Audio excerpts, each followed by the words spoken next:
Welcome to the Indian Parliament, the undisputed center of political gravity in New Delhi. Over the last decade, Prime Minister Narendra Modi's government has pushed major legislation through the Lok Sabha with minimal resistance. They set the agenda, and the bills passed. But a few days ago, that winning record hit a wall in a massive, unexpected floor defeat. The government's legislative machinery ground to a complete halt right in the middle of a crucial session. After 10 years of commanding majorities, the absolute certainty of the ruling party's numbers in Parliament has finally been broken. Let's clear up a major point of public confusion first. Rumors spread quickly that this vote killed the Women's Reservation Bill. That is incorrect.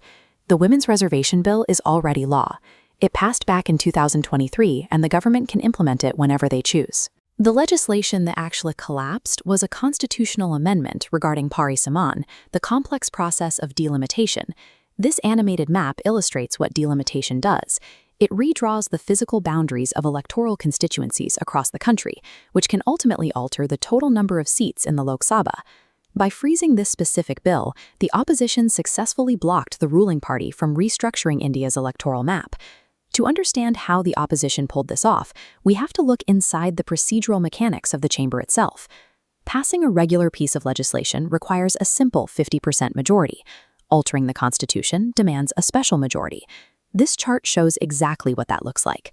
A standard bill needs to hit the 50% mark, but a constitutional amendment requires 66.6% of the House to vote in favor.